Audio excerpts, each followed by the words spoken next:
Hello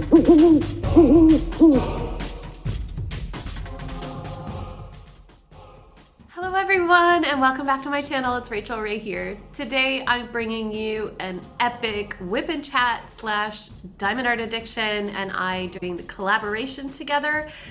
If you're interested in just some WipnChat, please skip ahead to the end of the video. But if you'd like to see some of the spooky places around my area in Carcevine, County Kerry, please watch on. I have quite a bit of background that I want to cover during the WipnChat part, but I really hope that you enjoy.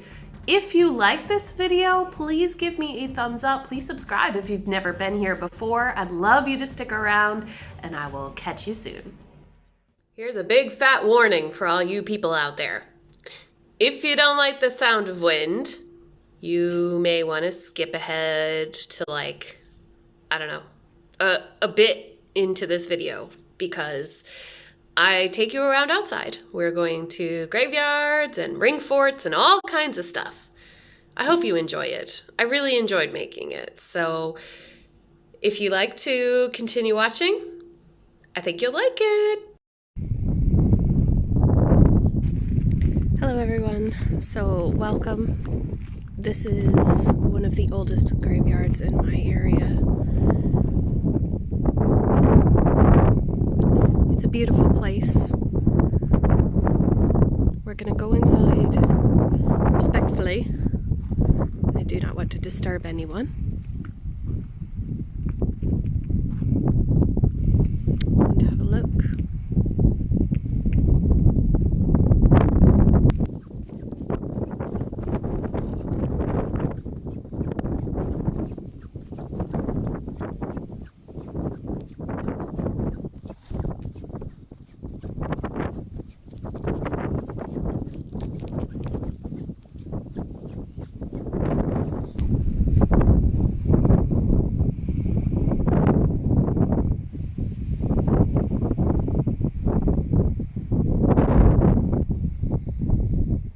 So whenever I come to a graveyard, I like to go to the far back corner because I feel like maybe these people haven't been visited in a while. I know that sounds silly, but it's pretty obvious to me that only a few people have been remembered, especially at this time of year. I find that really sad. So while I was walking here, I passed this grave, and as soon as I came past it, I heard a tinkling. And I'm trying to find where it's coming from. I think it's over here. So we're gonna go look for it. I'm gonna be really careful. There are some stones here, and they could actually be graves, so I'm gonna just walk around them.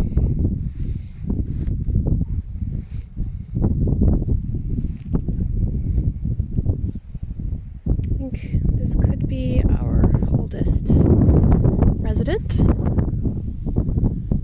Daniel Sullivan, who was born in New York in 1883 and died in 1903.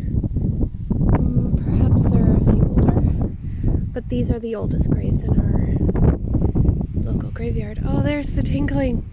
I found it. Can you see it in the middle there? That's lovely. That's really special. The farmers are burning the gorse, which is why there's all the smoke. It's kind of adding to the atmosphere of being out here today. And there's a huge storm coming, so I apologize for the wind noise. Isn't it beautiful though? This is an old graveyard. Very old, clearly. We're gonna walk this way. I've seen some interesting things. And let's have a look. I love walking through graveyards. I apologize if I jostle you, but I need to look where I'm going. I love visiting them. I like reading what's on them.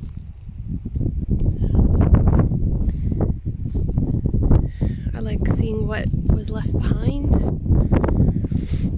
I'm walking on the middle bits as much as possible. I'm the only one here.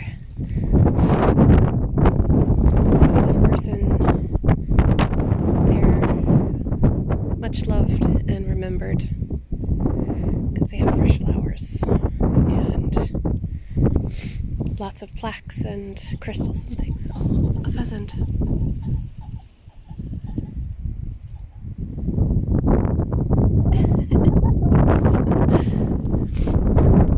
I didn't expect to see a pheasant. All right. Hannah, Nora, and James. They lived for quite a long time.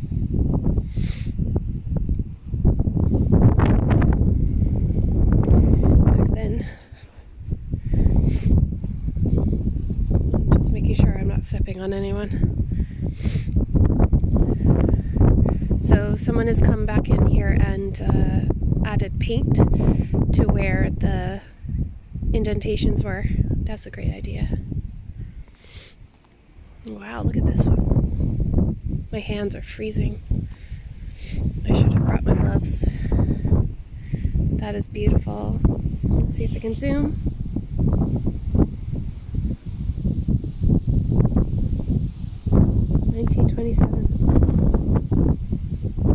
Isn't that gorgeous? That ivy.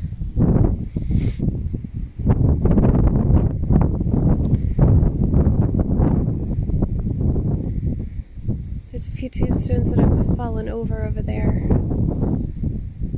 I'm interested to see who's in this corner. There's a massive cedar tree here. And then we'll go over there. I want everyone watching this to know that this is not a pastime of mine. I'm just really interested in, especially at this time of year, it's kind of like a lot of people believe that souls kind of come out of the woodwork, so to speak. There are houses over here and I don't want to disturb them, so I might not go past this point. But I do want to point out all of these little rocks standing up here. Those graves, I've been told by James that those could be children, babies born to unwed mothers. It could also be famine graves where they didn't have the money to pay for a headstone, so they just erected a small stone in the ground. I won't be going any further than this because I believe that it's just a step too far for me. But I hope they found rest too. It isn't this beautiful. Over here, I'll zoom you out again, I'm so sorry. That's the town of Famine in the background with our barracks and the bridge. That mountain is called Binati Mountain. And it's so unusual to find trees like this. Birch trees, cedar trees. They're few and far between. So one of the few places they do grow are graveyards. There's probably a good reason for that. All right, let's go take a tour. I'm gonna put you down for a minute and walk carefully over here. So here are the graves that were fallen over. It's very difficult to get into this area. I can see that the one on the right says John O'Sullivan, 1898, I believe. And I think to the left is Dennis O'Sullivan, but I really can't read it. I'd love to do some etchings or rubbings, but these guys are long gone. This one is 1902 and 1945. There's some more stones. Can you see all of these stones here? It's hard to say, but again, in older times, I'm sorry, I'm gonna have to step along the edging of this one. You have to be very careful with these old graves because, well, this is a grave and there's no stone. I've got you in wide aspect now, but all of these rocks could be unborn babies, or not unborn, but children that died really early on. I didn't believe in abortion or birth control, so it's possible, but I won't speculate any further. There's clearly a lot of people that passed away here who have unmarked stones, so that's pretty sad. Let's keep going. That fire is raging over there. Go carefully, following the edges of the walls here. It's very interesting. There's no stone for this patch, but the beautiful frame still stays. It's gorgeous.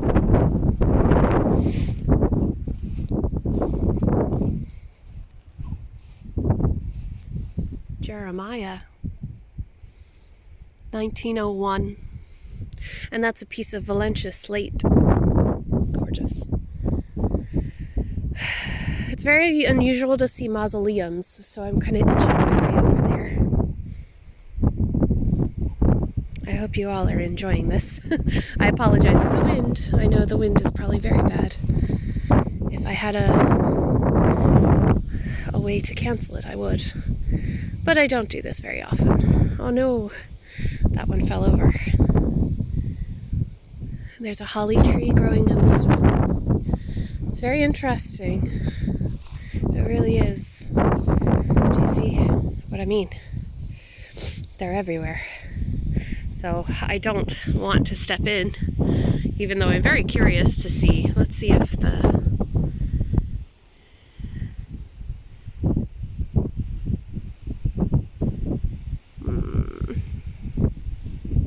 still too difficult to read. I'm so sorry.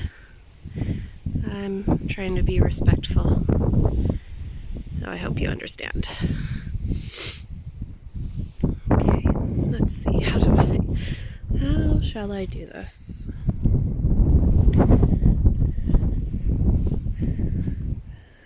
This is a beautiful, beautiful, beautiful mausoleum. Look at it. This must have been a priest.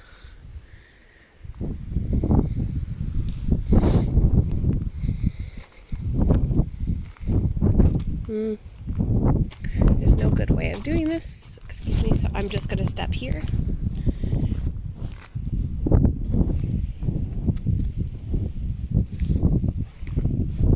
Try to walk around the edges, because see, there's an unmarked stone as well. And I can't tell if it's someone like this. So I'm going to stay on the edges. Can't read some of these. There's more.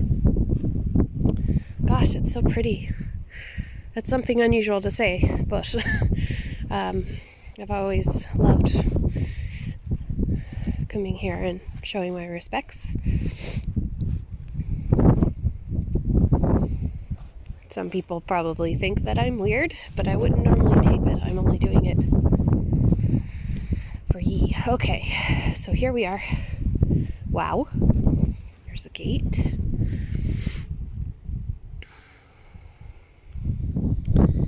It's very imposing, isn't it? So, in memory of James O'Connell of Lakeview and Ballybeggin, 1872. Jane, his wife, daughter of the O'Donoghue of the Glen, and their children, Morris, Charles, James. Wow. The Glen is pretty far away, so it's interesting to see. They must have come from a very, very rich family.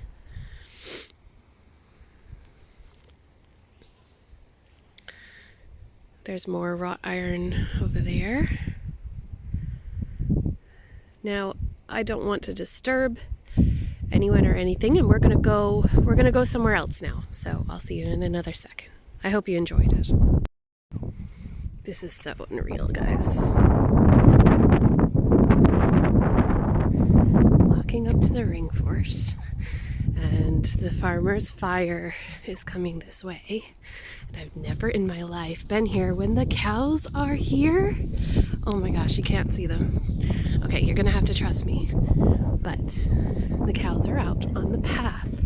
There's the fort there. I think the dog has heard me. I've never been here in the off season, so it's really eerie, especially because of all the smoke. How fitting! Look at all the beautiful fall colors.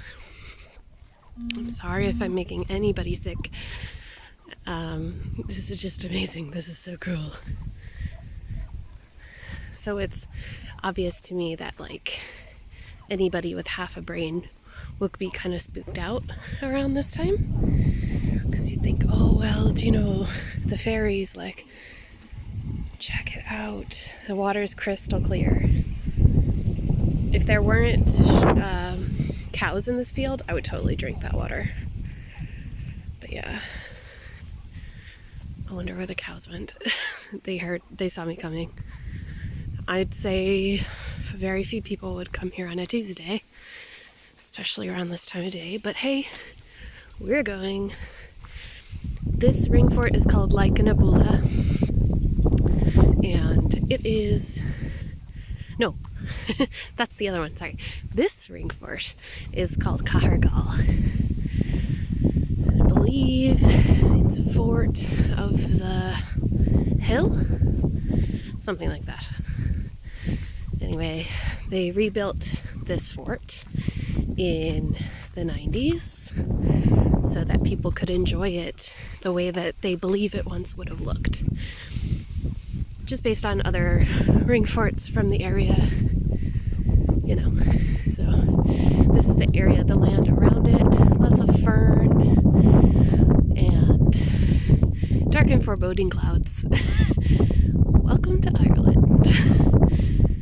That's my car way down there. Okay, we're gonna keep walking. Look, sheep. And yes, the grass is that green all year long. It actually doesn't turn dark brown in the fields because there's so many nutrients. That's one thing that sheep are good for. Apologies for all the buzzing. I should have put my phone on silent, but I think my mom is probably texting me. Hi Mom, I know you're watching this. Oh, the sheep, or the cows are right over there. Okay, so we're gonna go up the hill this way. Pay attention where I go, because every summer one of my students ends up stepping in dung. I know better than that. So, this is a special place even when it's not Samhain. Today is October 29th. I just finished my job. Look, the fire. Okay, you can't see it, but it's raging.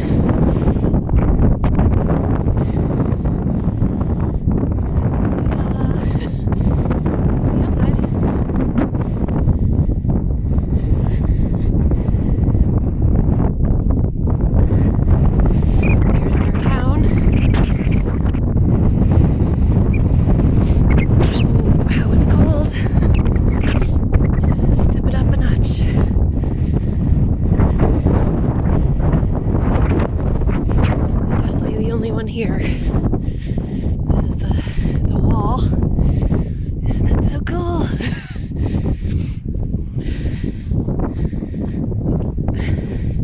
Need to watch where I'm going. There is Ballycarbery Castle. You might have seen it in the pictures from the summer. I came here quite often in the summer. I think a fort used to be there too. This is the gate.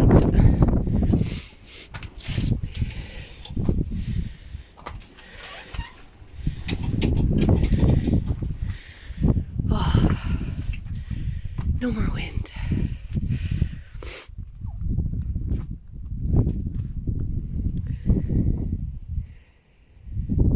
Oh, it's so silent. It's so nice. Now, we are getting a storm tonight. I don't know the storm's name, but I do know that it came from Spain and probably from the States before that. And so this is my last opportunity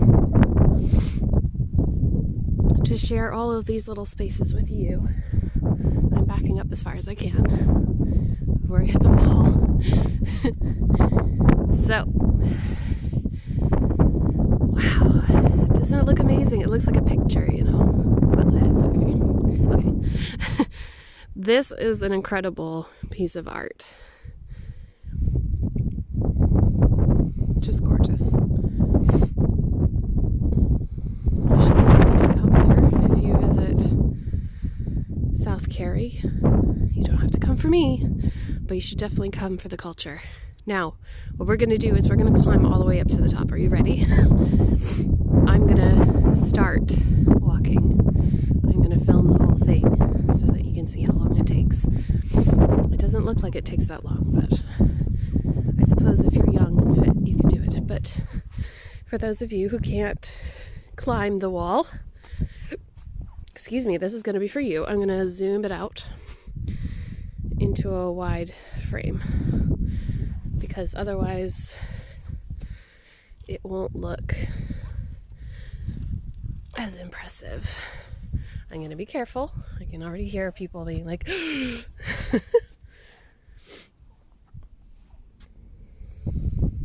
going to keep going this way. Sometimes it's easier to backtrack than to go forward. Wow, look at all the smoke.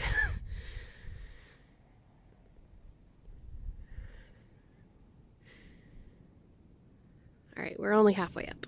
Let's keep going. Can you hear the wind hitting the side? Usually the wind comes from the south, the southwest, which would be that direction. South is over there and southeast is over there, but the wind is coming from the north and it is freezing me. So, oh my goodness, this is where I get a little bit, okay. Hope you're not afraid of heights, guys. Ugh. But the views are totally worth it. All right, I'm gonna turn this way. Okay, can you see? We're almost there. As soon as I stick my head up, though, it's gonna get really windy. Ready?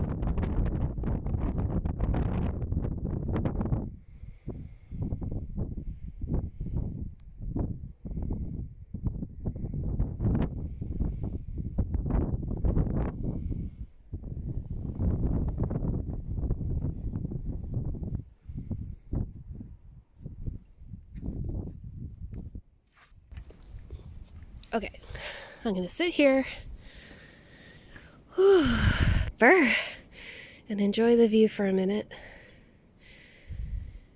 Yeah. So I'll tell you a little bit about it. The things that I have learned in the past few years from being here.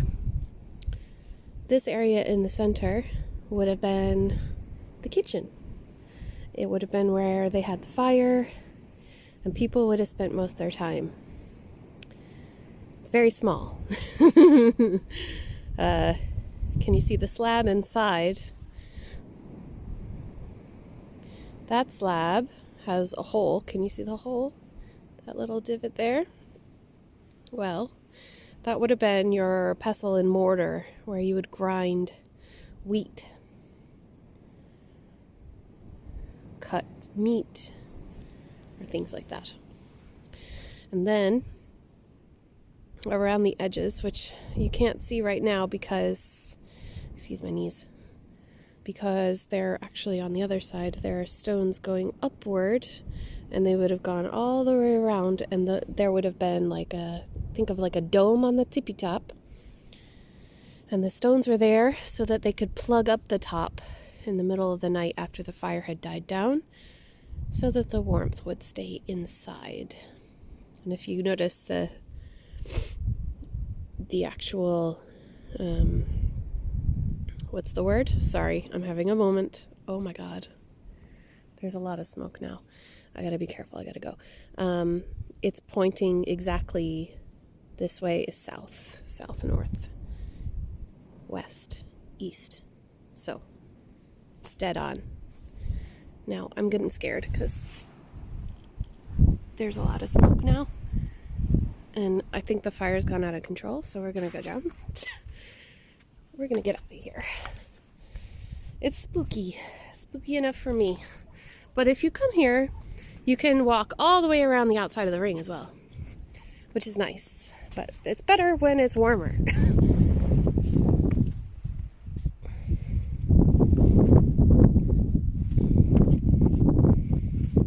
Okay. And then farmers would have used this fort to protect their animals and their baby mamas and their babies whenever the invaders would come. And that at the time that this was a big fort and used properly, that would have been the Vikings who were invading. Oh. And then the Christians. Okay, I'm gonna go. I hope you enjoyed this fort. And I'm gonna see if there's one more place that I want to take you, which is Sugrena. I'll see if I have time. The weather is really changing though, and I'm worried. So if it cuts into me diamond painting, you know why. No, the weather looks fine. It's just the smoke is starting to scare me. Alright, see you in a minute. Okay, really quickly guys, I'm in the car. This is the place I was talking about in my last video with the spooky stories. That is the ruin of the big manor house, and over here, right there is the tree that I was talking about. So if you don't know what I'm talking about, go back and have a look at my spooky stories. That is the manor house, the field, and the fairy tree. Okay guys, so we're about to go into the graveyard. It's gonna be really windy here, I think, and I'm gonna do my best, and if it's too windy for you to hear, then I'll do a bit of a voiceover. This is Sugrena Cemetery. It's a great famine cemetery. A lot of people were buried here. There's a workhouse just over this way, and you can see the fire still. And I'll try to point it out from here. I don't know if I'll be able to, but I'll do my best. It's a really old part. Just to give you some context, we were where that smoke is, way over there just a few minutes ago. I'm trying to see the workhouse from here, but I don't see it. There are a lot of old outbuildings though. Let's go inside. It's very rare to see cars. We caught it just in time.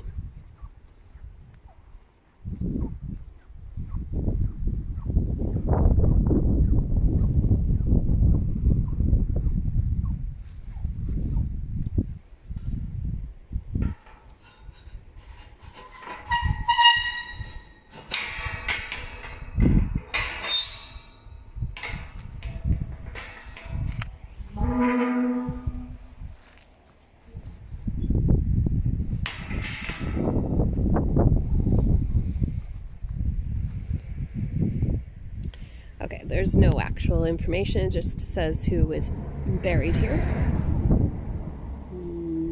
in the grid. So we are here, and there's a memorial over here. I believe it's just a plaque. But do you see what I mean about all the stones? So all the little stones are graves. And there's a church.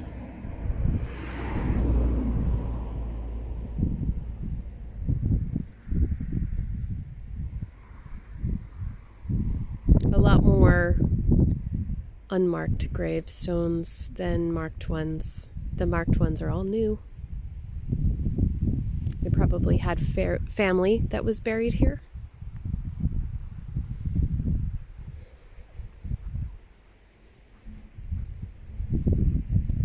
The steps have all grown over with moss and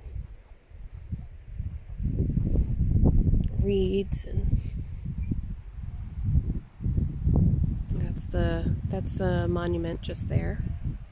I believe it just says Great Famine.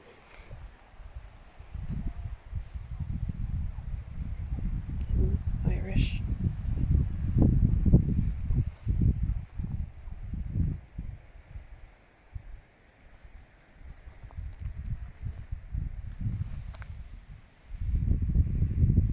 And this was put here in 1996.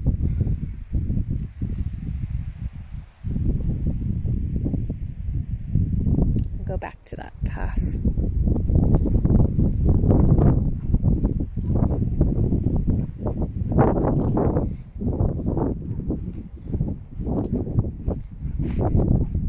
Okay.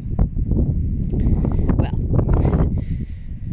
there's very little room, as you can see, for me to walk. So I'm walking where others have walked to cause the least disturbance. Sorry, you're not getting an actual view.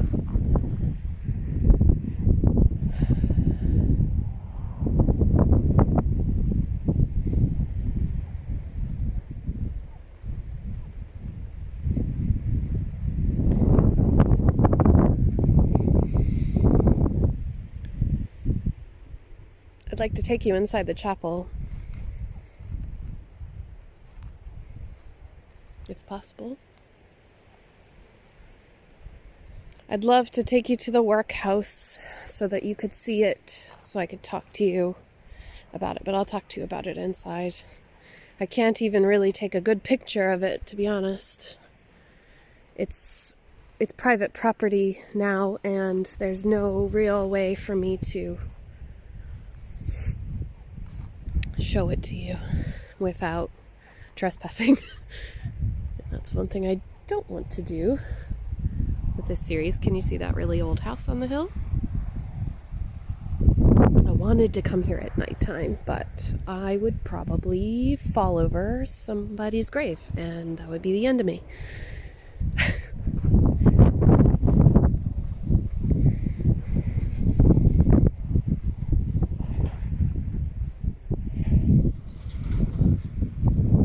Nettles. Oh God. Sorry. I don't want to step in nettles.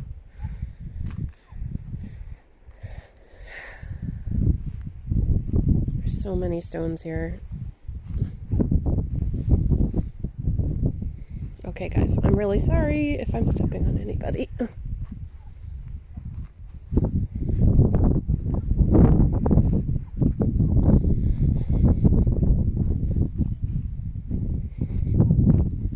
Okay, there we are.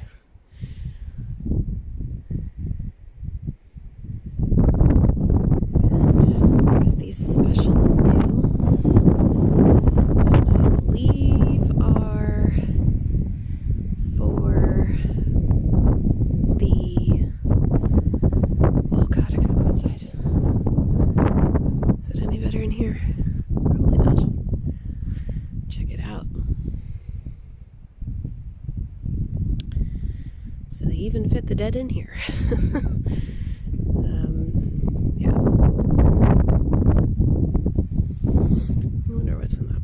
there. William Keating. 1914, 1916, 1935, 1947. William of New York made this stone for them. It's very intricately carved as well. It's beautiful. But, yeah, just amazing. I'll show you the special tunes in a moment. I should have gotten my my gloves, but I didn't.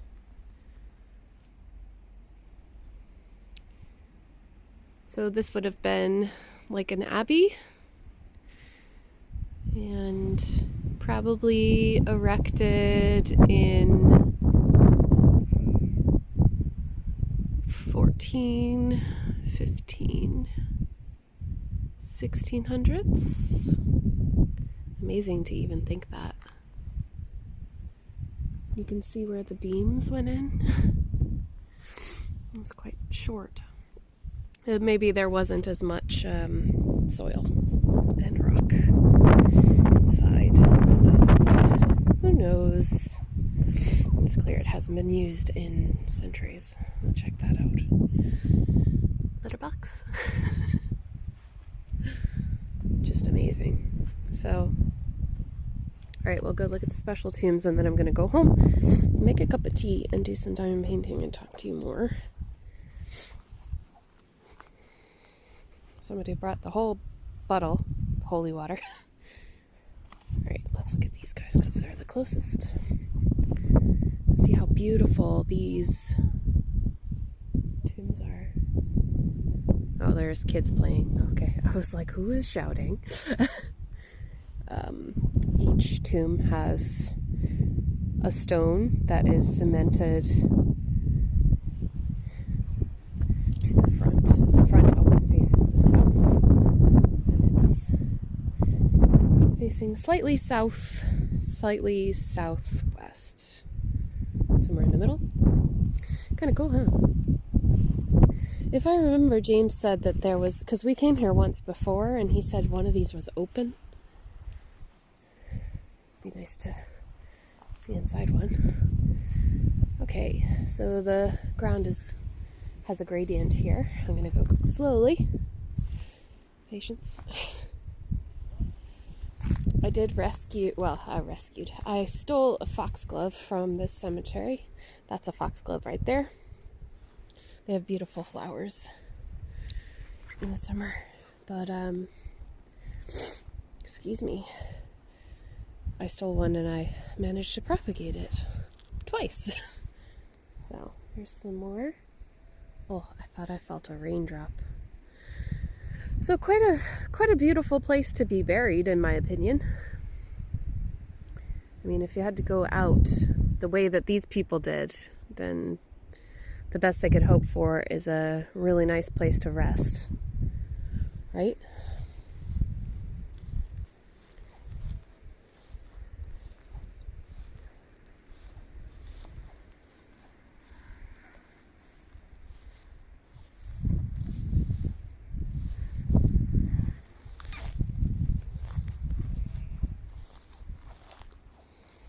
It's the rock coming out of the ground.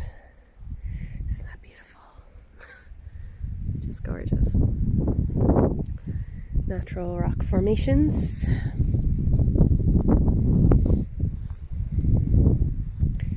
So still people being buried here in the 90s. Oh no, this guy still has his door. Maybe he was just trying to freak me out. Probably. I'm gonna just move through these guys. Sorry, fellas and ladies. Here we go. So that's what it looks like from the south side. Or, you know, maybe they put the door back because this would have probably been when he was a child. They probably cycled out here as kids, messing, you know, as kids do. Oh, brr. Y'all, it's very cold. Let's see what this one says.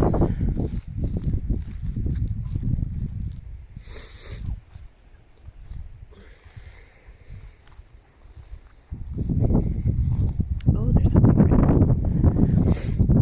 This one. Martin Griffin. He's 93 or 98 years. 1933. 1925 and 1938 is what I can read on that one. It's very plain, but it mimics the shape of these, so these must be much older. Look at this. This one has Irish writing on it. No, it doesn't. Family tomb of Bartholomew Foley. Bartholomew, so probably an Englishman. Check out that. That's really freaky, isn't it? Looks like somebody's playing with it.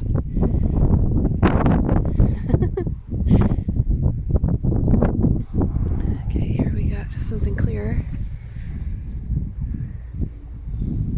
The Keatings.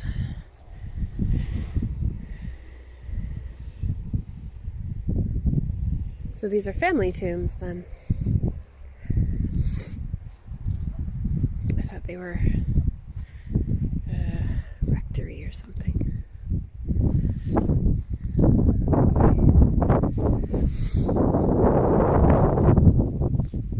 John 1891. 1900? Can you see? I'll be able to read it when I look back. I know that says rest in peace. Father May. Wow. That's really interesting. It doesn't look properly etched, so maybe it was etched by hand by someone who wasn't a stonemason. Again, just speculating, probably not a great idea, but it's nice to make up stories sometimes. Get some context. We have another James here. 1890 something. 1897, I think. Wow. Yeah, really cool.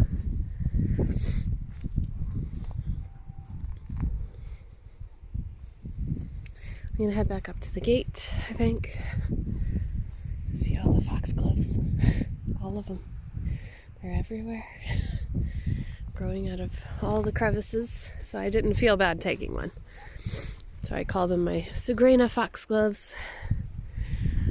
Yeah, a beautiful place.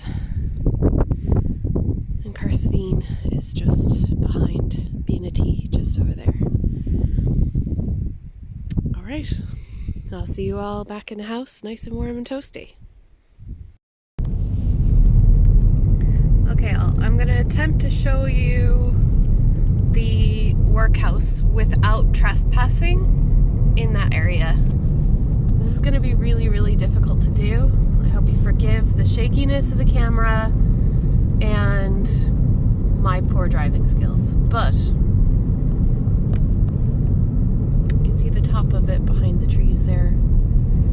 I really do not want to trespass on this person's property, but I want to show you what it looks like. Okay, hopefully you can get a view just how big that is. Slow down and go like this. Alright, there you go. That is the workhouse that I'm talking about. And I'm going to go into detail during our little bit of diamond painting at the end of this video, so I hope you can see how big that is. There's walls all around it. It's like a prison. Okay, let's go. Okay, everybody, never mind. We're taking another pit stop. Long story, I'll tell you in a minute. This is the Holy Cross graveyard, and you'll see some familiar shapes here. This is another very, very old part of Carsevine. As you can see around us, these like really knotty old trees, and then we have this old building here which has recently been painted, thank goodness. It was quite an eyesore when I got here. Anyway, Luna is leading the way. Isn't that right, Luna? She's too busy sniffing. So this is called the Abbey of the Holy Cross. And this, actually, hang on, we have a sign. We have a sign. There we go. So, the parish of Cahir was once under the instruction of the 17th century Roman Catholic Church. The graveyard has recently been restored, and it has Morgan and Catherine O'Connell, which are the parents of Daniel O'Connell, who is a very, very famous person who was born in Carsevine. Yeah, so it's all kind of kept up, looking nice and everything. And I'm going to take you inside because I think that it's really cool. Not a lot of people come here, but as soon as I got here, there were actual tourists. And I was like, oh my gosh, yay! So it's nice to see that, to be honest. Some of these graves are so old that they have willow growing out of them. And I think that the idea is to let nature take its course. Like, I don't think that anybody would particularly keep them up, but we do have new trees in, and we have really old tombstones and things. This is Lieutenant Philip Primrose. Hold on, let me wide angle you, Luna. Luna, can you stop for a second? Thank you. Oh, so sorry. So, I honestly, I don't know who this man is, but I do like this. It's interesting, the language that's used. If you want to read it, just pause the video. But he drowned, and they made this big monument for him right next to the Abbey. I'm gonna look at the Abbey first. I want to sincerely apologize if you can see any trash or anything. We've tried our best to maintain this area, but for lots of reasons, it's a great place for teenagers to come in the middle of the night. And yeah, so we actually, James and I planted wildflowers here 2 years ago, I think. Yeah, here we are. This is the Abbey. Oh, there's a glass in here. Okay. So, it's beautiful from this angle. Just stunning. So just like the other church, this one is quite interesting. Luna, she can't jump from here. We'll have to go around. That's fine. I didn't think I'd be taking you to a lot of churches, but here we go. Catholicism was relatively new when they built this, so this is the... Whoa, wait, Luna. Come on, we're going inside the tunnel. Come on. Come on. Be careful now. There's glass. Okay, so come to me. She doesn't want to come inside. Okay. Clearly, there used to be... Oh, look, it's the actual wood. Amazing. I've been in here several times and never once noticed that. So cool. But you can see that that used to be the floor. And that's the bell tower. And there's supports for floors going up. Amazing. That's so spooky. Okay, Luna doesn't like it. But yeah, so that's what it looks like from through in here. And you could see that that other part was lined up for this. So I don't know if, I believe that this part would be the front end, and then that end would be the back, but I have no idea. Usually it's the big window is behind the altar, but I am not an architect, so I don't know. Come on, let's go look at the tombstones. Now I feel like I won't have time to diamond paint, but we'll see. Maybe you guys will like a long vloggy video. We'll just look at a few of them because I have to walk all the way home, and it'll probably take me 30 or 35 minutes. So, and I don't want to walk in the dark. Thomas Leslie of Famine, 1886.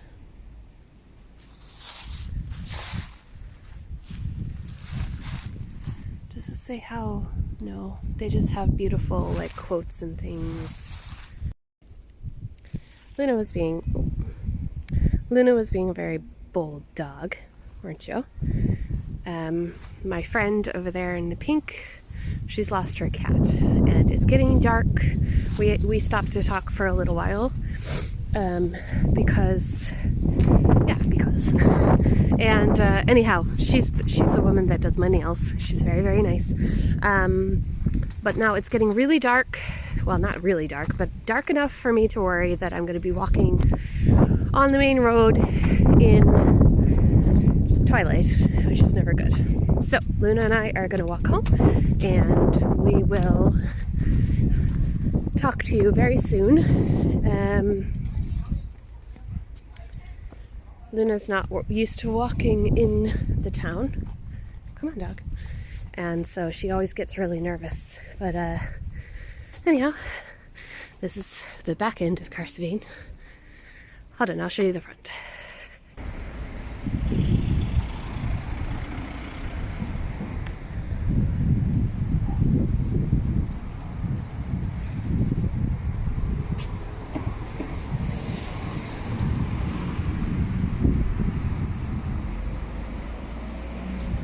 But here's my little town.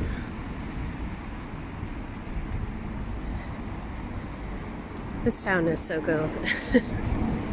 I know it's really small and everybody knows everybody. Sometimes that feels really weird, but it's actually really, really nice. Because you know, you can you trust each other and lean on each other when you need it. So yeah. The shops are all still open. Except for the cafes and stuff. But yeah, okay. I'm gonna walk home and I'll see you all later.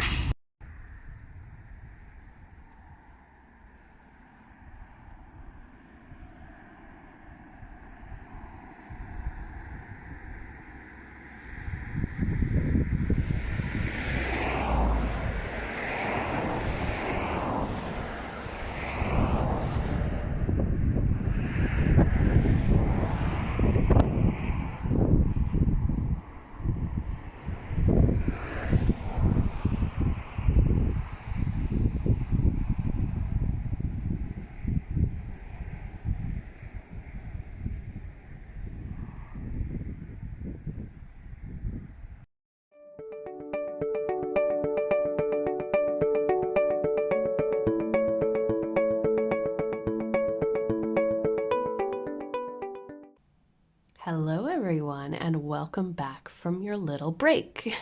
I hope you took a little bit of time, take that reminder to go and get something to drink, something to refresh yourself, maybe get something to eat. I know that I'm just getting situated here. As for myself, it has been a whole day since I filmed that last little bit. And I just wanted to let you guys know that The storm wasn't so bad after all. It came during the middle of the night when everyone is asleep, and our roof didn't collapse. So yeah, that's a good thing. So the last that I remember showing you was the ruins of Daniel O'Connell's house, and I wanted to kind of go back a little bit and add a little bit of context to what I was talking about when we were walking through the graveyards and when I was talking about the workhouses. So I did a little bit of research, and I just want to share that backstory with you before I kind of get into a more personal WipnChat, or work in progress and chat. So I'm going to be on and off diamond painting for the next few minutes because I want to double check my facts while I talk to you, because the last thing I want to do is be false. So when we were walking through the graveyards, especially the old cemetery that was over the water, and the Famine, the Great Famine burial ground, a lot of the tombstones were from the very late 1800s, so the late 19th century, which means that those people actually survived through the Great Famine. So the Great Famine in Ireland took place from 1845 until about 1850. The worst years were during 1845 to 1849, and they lost about 1.5 million people to the famine. So that's quite a lot of people to die off. And as I was thinking about it, I don't think that that would necessarily happen in today's day and age. I would hope it wouldn't happen. I'm going to move this light because it's actually causing me to not be able to read symbols. Okay. So if you imagine that you're a poor person, for some of us, we don't have to imagine that, but at least we have the ability to have a hobby, you know what I mean? But these people would have been so poor that they had to work every day, and they couldn't afford anything. So we are much more, much luckier than them. But anyway, I digress. So the biggest cause of the famine was the blight on the potato crop. And what blight is that it's where it creates like it makes the food inedible. So if your potatoes get blight, if you eat them, you'd get sick and die, basically. Now, these people who are farming and eating potatoes, they don't own their own land. At that time, Ireland was occupied and controlled by other people, not by Irish people, not necessarily Irish people. And so that made things quite political. You know what I mean?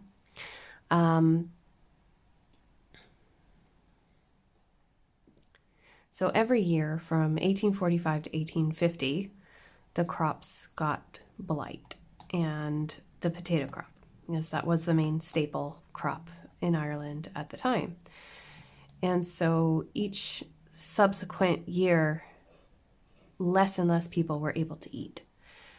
The same amount of food was still being shipped abroad, but the people of the country did not have the ability to eat their own food.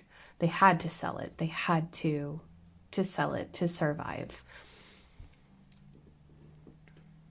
Now, it says here, I'm going to just read this bit for you. Ireland was under English rule at the time of the famine, and the Parliament was in London. When the potato blight ruined the first potato crop in 1845, Sir Robert Peel was the Prime Minister. He knew that most Irish people would have nothing to eat. In 1846, he shipped some Indian corn to Ireland and arranged for it to be sold in different parts of the country for a cheap price. This helped some families. However, the poorest people had no money to buy it. The corn was also difficult to get to some of the most remote places where the famine was worse and where the roads were bad, which probably would have been here.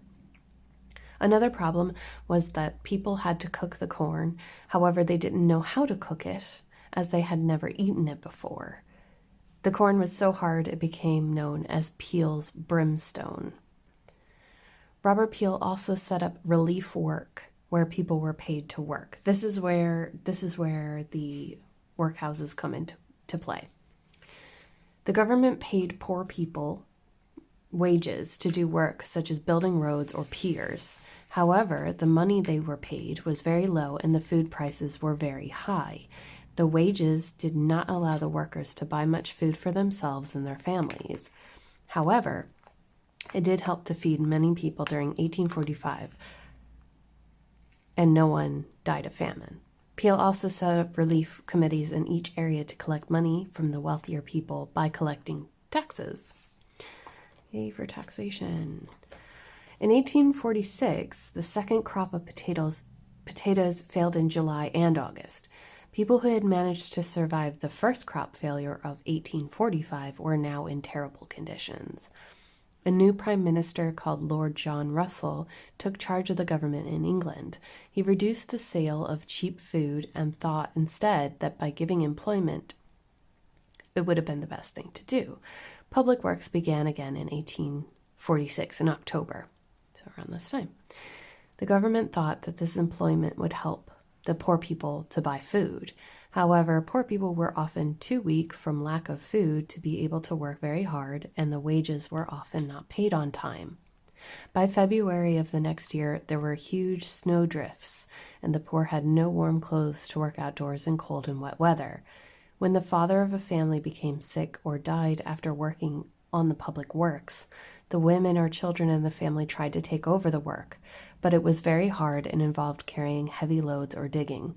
This type of work was not useful to the people who were starving. So we'll keep going. This is where our workhouses come in. First, we have soup kitchens. In the summer of 1847, the government set up some soup kitchens to give the starving people hot soup. A group called the Society of Friend, or the Quakers, did a lot of work to feed the poor. They bought huge boilers in which to cook the soup. By August 1847, about 3 million people were being fed each day in total. However, in the autumn of 1847, the government shut down the soup kitchens.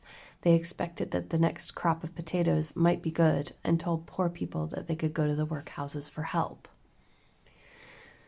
Workhouses were places where the very poor, known as paupers, could go and live. Once they entered the workhouse, people had to wear a uniform, and they were given a very basic diet. Remember when I mentioned that they were like prisons? Yeah. The main food they were given was called stirabout, which was similar to a weak oatmeal porridge. Families were split up once inside. Men, women, girls, and boys were all forced to stay in different parts of the building. There were strict rules in the workhouse, such as keeping silent at certain times. Inmates were not allowed to play cards, disobey orders, or try to escape. People were often ill when they entered, and this meant that many inmates died of disease, which spread quickly in the workhouses. The main diseases were typhus, cholera, and dysentery. So, the workhouses actually began in 1838. There's a law that was passed in Parliament in London that said that workhouses should be built to keep very poor people who applied for help. So basically just a way to continue to survive when you couldn't pay taxes or anything like that. So in Ireland, it says by 1846 in August, there were about 128 workhouses built. When the famine occurred, and especially by 1847, the workhouses were overcrowded and could not keep all the poor people who came looking for help. For example, a workhouse in Fermoy, County Cork, built for 800 people, actually kept 1,800 people in very bad conditions. Disease spread very quickly in overcrowded spaces, and by the end of the famine, there were 163 workhouses built in Ireland. So then, as you can imagine, tenants couldn't pay rent anymore because they had no money from crops, and most of them were so sick that they were dying of disease. So yeah, tenants couldn't pay their rent and they were evicted. Some landlords tried their best to help the tenants and didn't charge them rent. A number of these landlords went broke because of that. However, huge numbers of people were also evicted from their homes by landlords during the famine. And there's battering rams and people being torn away. You can see images of this. There are quite a few drawings done at that time. A lot of people immigrated to England, America, Canada, and Australia. About 1.5 million people left in those 5 years.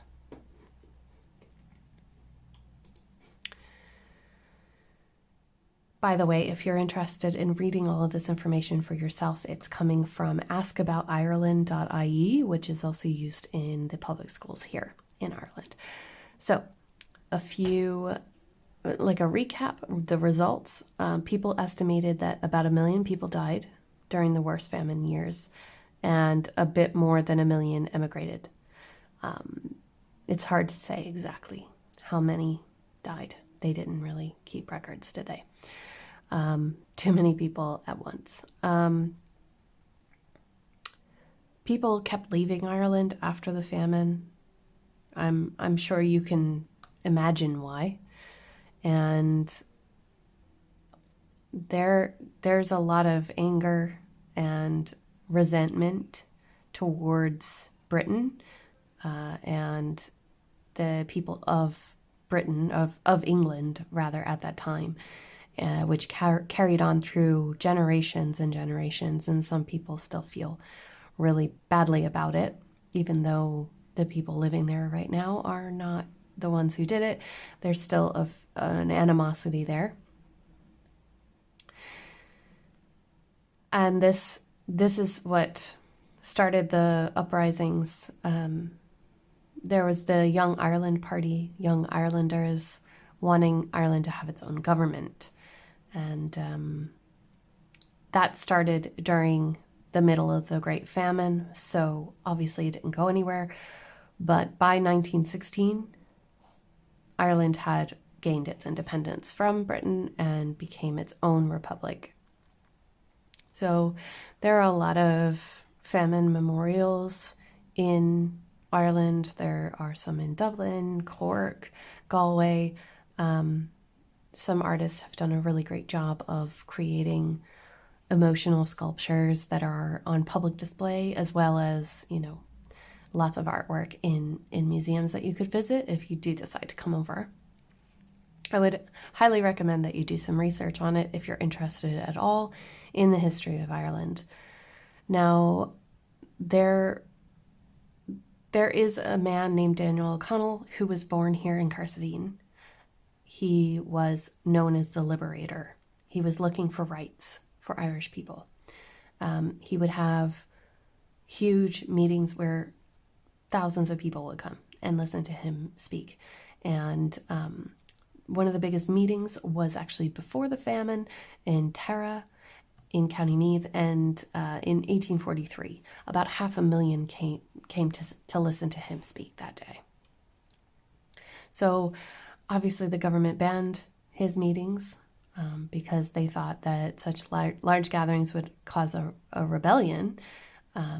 But even though he was in government for quite a long time, he didn't succeed in getting parliament for Ireland. So he was born in 1775. He went to school in Derrynane near Cardaniel. If you look up Derrynane House, it's a beautiful place. Lots of famous people come to visit there. He did well in school. He became a barrister, and then he died during the famine. He died in 1847. So guys, that is a little bit of history on the famine, about, Daniel O'Connell, and some of the background of why I wanted to show you those things. While they might look spooky on the outside and we can joke and play about graveyards and things, it is really important to be respectful of the dead and the sacrifices that they made for us. It's good to remember that every once in a while. So now I'm going to just give you a few personal updates and die in pain again. So I'm going to move this again because it's kind of in my eyes. If I move it this way, it's a lot easier on my eyes. I apologize in advance. If you're watching the screen, you'll see my shadow, but honestly, my eyeballs need a little bit of rest. I'm going to back up and go to tell you all about what happened since my last WipnChat. Basically, the long and short of it, and the reason why I didn't post anything on my YouTube channel yesterday, where normally I would have a normal, sit down and chat video. I was so tired that I couldn't film at all on Tuesday. Wednesday I had already, on Monday. Tuesday I had promised myself that I would go out and film for today's video, go out and around and visit all the places and give you a bit of a tour to make it special. So that was yesterday for me when I'm filming this, and we were told that we were going to get a really big storm, big rainstorm, and so I wanted to make sure that I gave that to you guys. And then the storm happened overnight, and so I could have gone out today and done it, but that's all right. I was also pretty tired today. Reason being is that it's all become kind of a haze for me at this stage, but I was asked to work in the restaurant serving breakfast for this weekend, where normally I would be working in the leisure center and taking care of the gym and the pool. I was now serving breakfast.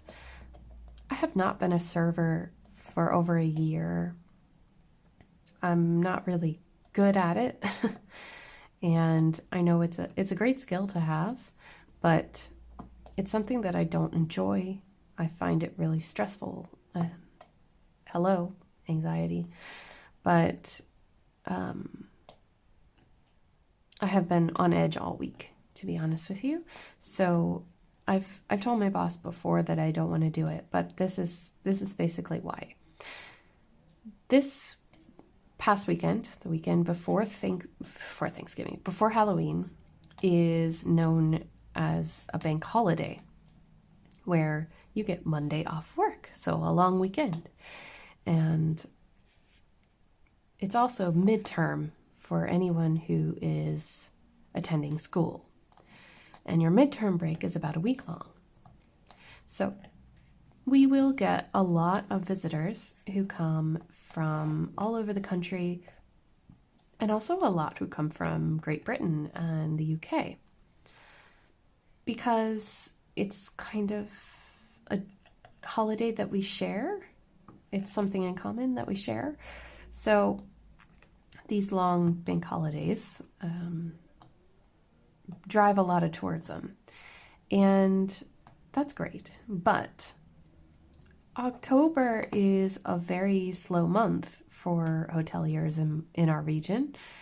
Not many people stay open around this time of year, or they operate on like a skeleton crew. And to be completely honest with you and anyone else, the place that I work for always operates on a skeleton crew. It doesn't really matter what time of year it is. We work really hard to keep our hotel open. And sometimes that means that we have to do jobs that we aren't supposed to do. And in the spirit of, being a team player, sometimes we just have to do the things that we're asked to do. in my case, because I have had experience doing it in this hotel before, I was asked, well, not really asked, I was told to go up and help for the week. I'm trying to remember exactly which day I started.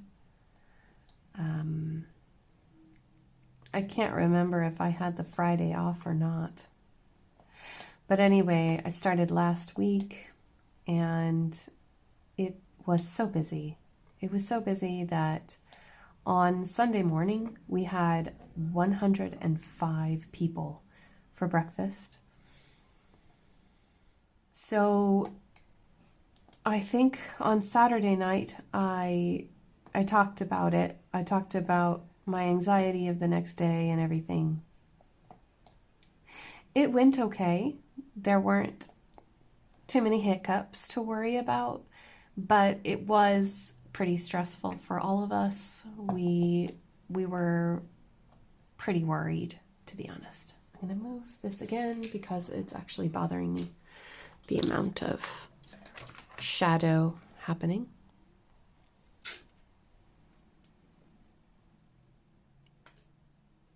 There we go. I know you can see the... Can I get away with not doing it, maybe? Let's move it. Actually, hang on one second. Okay, new working angle. My apologies for that. My eyes are very tired today. Okay, so Sunday, extremely busy. Saturday, Sunday, Monday, very, very busy. We were at full capacity Saturday night, which meant breakfast Sunday morning was bananas. I thought my feet were going to fall off, to be completely honest with you, and James was working an opposite shift to me. So he was working late lunch through dinner until 11 p.m., whereas I was 7:45 a.m. or 9 a.m., sorry, that day, 9 a.m. to 3 p.m., which actually ended up being like 3:30 or 4. But just even thinking about it, I'm not even sure how to explain it. If you've done hotel work before, you probably know what I mean.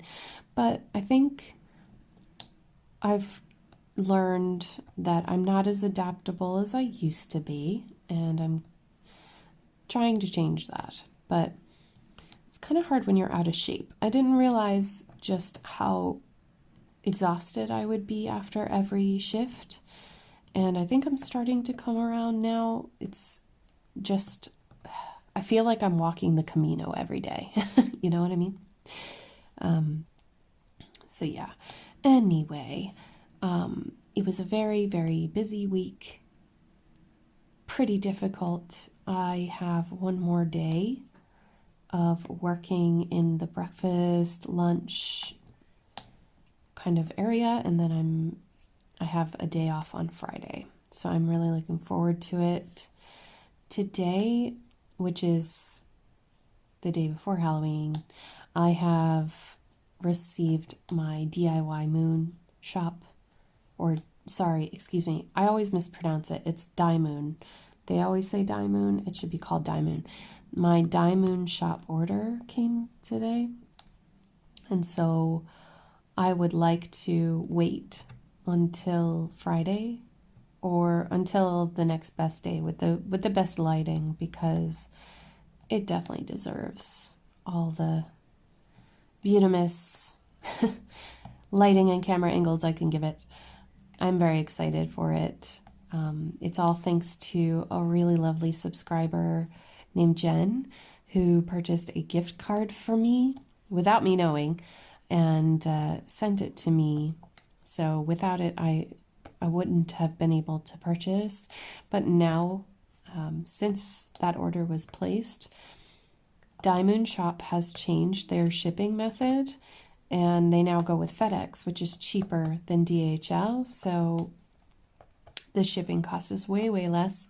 And I'm looking forward to, you know, maybe purchasing from them again really soon in the future. But they did refund me the amount that I saved from their new shipment in FedEx. So really, really happy that I managed to squeeze in right there at that time, because now I have a little gift card to use for my next order. I don't know when that'll be, but we shall see. I need to get some of these paintings done. So one of the things I've been thinking about a lot lately is that I have a really, I have a decent stash. I don't have the biggest stash, but I have a very decent stash thanks to my YouTube video making. And so, like I said before, I have instigated a no-buy. I have not purchased anything since, what was it, October 11th? No new paintings except for the Hurricane. And I'll tell you all about why I purchased a Hurricane when it arrives, because again, I was not going to break my no-buy, but there are reasons behind it, and it's a Hurricane, so it wasn't so expensive, if you catch my drift. It is an experiment.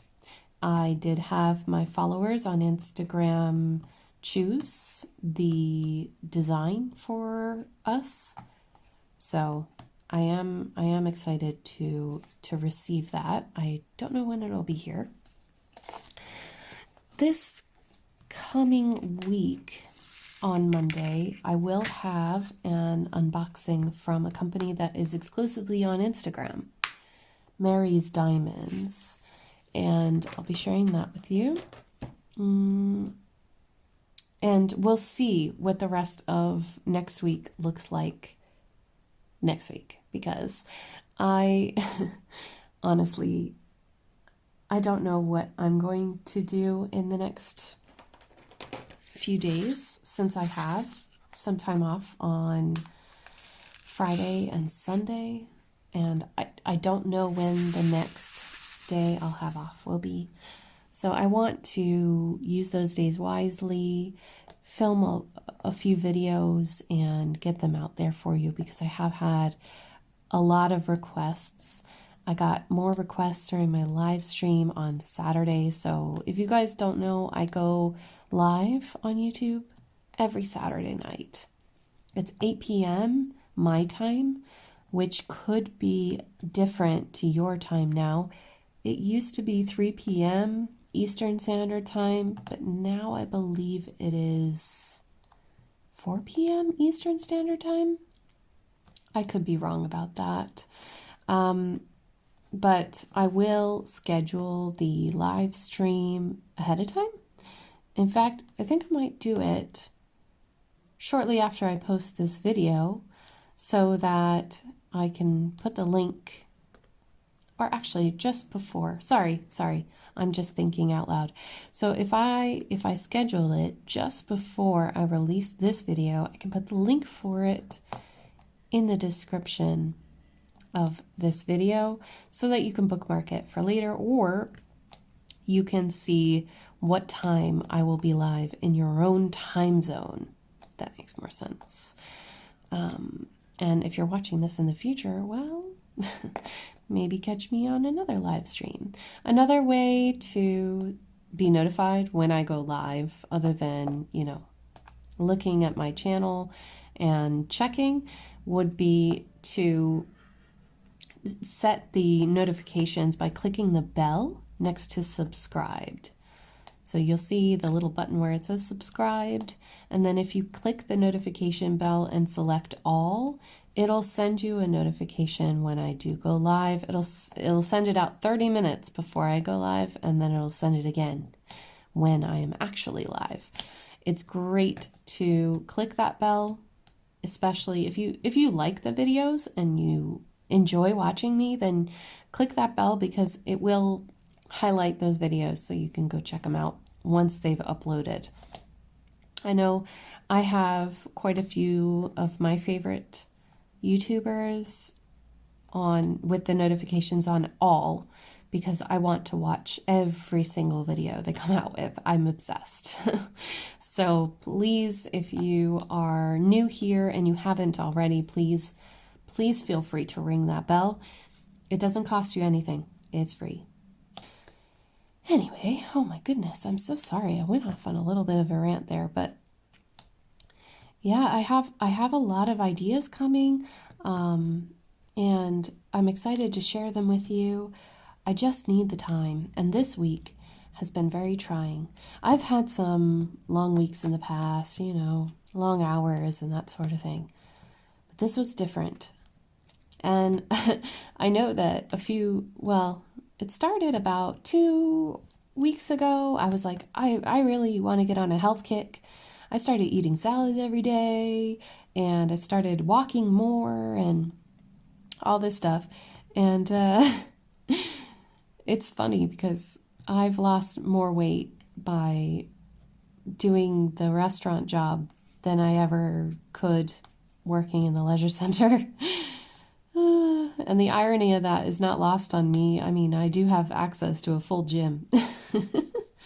So I've got to step it up a bit. Apparently I need to walk a Camino every day in order to lose some weight. So I'm going to try to keep up the fitness now that I'm doing it more often, but I do find that it cuts so much into my crafting time, and there's a lot that I really want to do.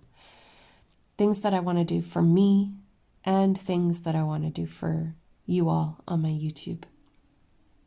Because that's the other thing, is that I am itching to start another project, and that's the last thing that I need right now.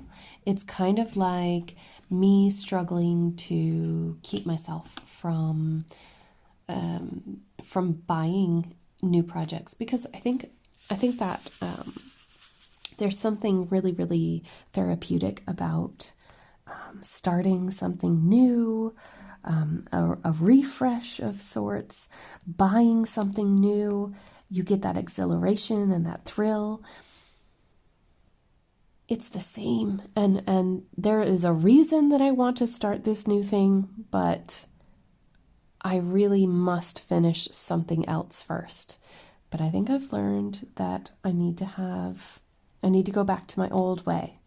My old way is you can have one big project and one small project, but that's it. Currently, I am working on this painting, which is Halloween Secrets by Treasure Studios Art. Link in the description. I am also working on, did they rename it? The Pocahontas painting by Diamond Art Club, which is beautiful. I think it was called The Daughter of Peace. There's another name for it. Here, I'll look it up while I'm talking. And sorry about the bathrobe. I am not actually, I'm not sorry. I'm tired. Let's go to Diamond Art Club, diamondartclub.com. And so I'm working on this one. If I type in Pocahontas, will it?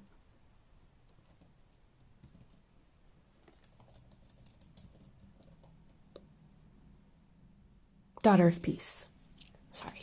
The Daughter of Peace. And then, so this one, The Daughter of Peace from Diamond Art Club. I have my Goofy Unicorn from Victoria Moon.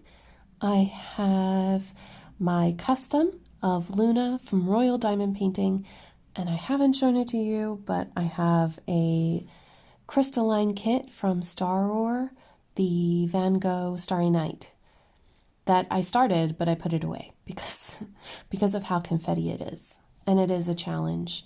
Some paintings are more difficult than others when it comes to confetti. And one quick thing that I've learned before I let you guys go is that for this particular painting, I think it's better to work in smaller sections. So I took I'm gonna move you, don't get sick on me. I took the Star Roar release paper that I got in some of my kits, and I've been using this to make sections on the diamond painting. I'm going to be using this from now on because the plastic cover on this painting that comes on the painting rips very easily. So when I try to cut sections, sometimes it just rips away, and so I got really annoyed with the plastic cover, and I just started using the Star Or, which is a kind of I want to say it's a plastic coated thicker paper. It does not stick to the canvas, completely releases. You can purchase the papers on Amazon and on Star Or's website, staror.com, if you're interested. Now guys, I'm going to let you all go because I know this video is very, very long and you have been so patient with me. If you skipped ahead from the vlog to just watch me diamond paint, hi, I see you, but I'm okay with that. Don't worry. I know that not everyone can handle watching the vlog, especially when you're walking around. It can make you sick. But if you do get a chance to sit down and actually watch the video, I think that you would really, really like it. I really enjoyed making it, and I'm enjoying making more challenging videos for you all. So thank you so much for sticking around with me. Happy Halloween, everybody. I hope you all have a wonderful evening. And if you're not celebrating or taking the kids out trick-or-treating tonight, and you're watching this sometime in the future, I hope you have a wonderful day, a wonderful week, and I will see you all in my next video. Take care, everybody. Bye.